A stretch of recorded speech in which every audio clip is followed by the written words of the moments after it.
I now invite Congressman Sean Patrick Maloney to the podium for closing remarks.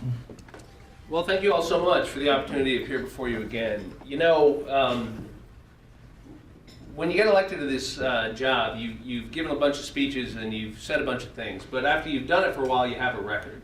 And I think it's fair for all of you to ask what my record is. You know, you're the boss. You know, you pay the bills. I work for you. I am your employee. You give me 2 years to go down and get results. And I want to tell you, I'm very proud of my record, and I hope you'll check it out. I mean, passing 23 bipartisan bills that help our vets, that make your commuter trains safer so we don't have these derailments, that help our farmers, that invest in our schools, that say we ought to have innovative new policies to fight the terrible epidemic of opioid abuse and heroin abuse in this part of the world, that do things to clean up our water. This is the work of this job. And every day for the last 2 and now 4 years, I have been rolling up my sleeves and working across the aisle with people like Marcus Molinaro right here in Dutchess County, with people like Sue Serino on the state level, with people like, we just awarded a medal to a military family the other day, with people like Rob Rollison, who I supported across party lines, with people like John Hickman in East Fishkill.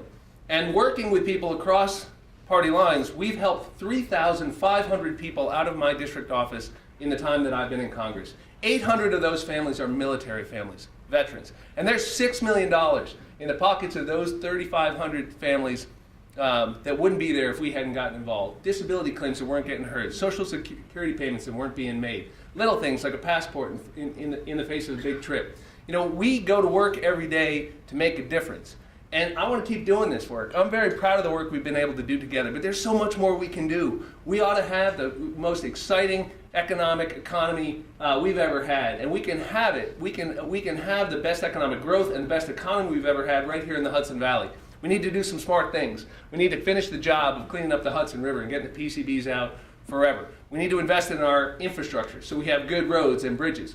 I worked on 5 different bills as part of the infrastructure bill we passed in Congress that send more resources to local county bridges, that'll get roads like 684 repaved, that will invest in all new safety systems for our trains and make the oil trains safer on the west side of the river. And I'm fighting this proposal to keep the barges out of the Hudson River because I think it's a terrible idea and I'm going to kill it, and you can take that to the bank. We are not going to have a bunch of oil barges parked up and down the Hudson River. So there's real work to do. We need to finish the job on reforming the VA. We need to make sure Castle Point is providing the kind of services it should and can and often does to our veterans.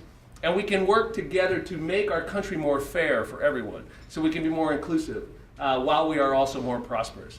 And we need to keep our country safe from all the threats we see around the world. And I take that responsibility very seriously as well. So I'm asking for your support and your vote for another 2 years in Congress because I want to keep doing this work that I think is so important for all of us. Thank you very much. We now invite Mr. Oliva for closing remarks. Now, this isn't a debate, so at the appropriate time, we'll examine the other side of Sean's record. But that was a good interpretation of his view of it. Thank you all for the opportunity and the honor to be here. You know, a guy like me, you know, my beginnings, growing up in a working class neighborhood in the Bronx, a father who worked for a moving company and drove a cab, was in the Army Reserves, became full-time in the Army. A mother who worked at Alexander's in the Grand Concourse and cut hair, but also was home. We never saw a daycare and hardly ever saw a babysitter. You know, they taught us, you know, my mother, she grew up one of 7 in the South Bronx. You know, they drank coffee in the morning because it was the cheapest thing. You know, out of the 7, only 3 graduated high school. They all worked, mechanics, hairdressers, you name it. My father had it a little better, but his dad died when he was 4, so how much better could you have had it? So they came together, they got married, they had me, my brother, and my sister, and they taught us, you know, hard work and discipline and personal responsibility, honesty, integrity. That'll carry you through life, and it has. I think the American dream is teetering a little bit.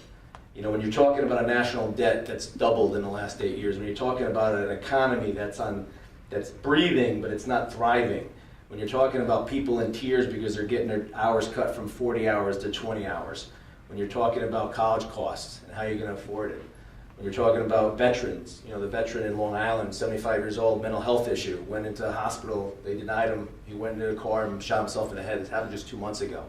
Nobody gets fired, nobody's held accountable, faceless bureaucrats.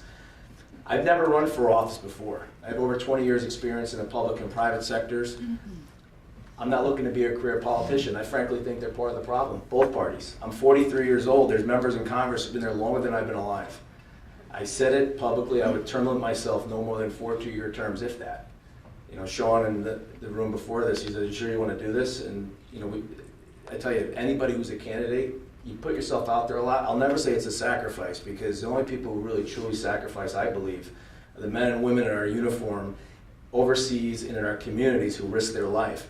So me being up all night because my son's teething and I'm tired, I'll go take a nap after this, and running around putting 40,000 miles in my car, I think it's a privilege and it's an honor, and I'm happy to be running this year. It's a crazy year. I mean, the top of the ticket, I was joking around before that, you know, all 5 questions aren't going to be, do you support Donald Trump, do you support Hillary Clinton? That's all people care about. But tonight there's a debate, and I hope they talk about the issues, because you have serious issues facing this country. You know, my disagreements with Sean, they're all going to be on, you know, his record, his policies. You know, we'll agree on some stuff, we'll disagree on other stuff. We'll keep it respectful.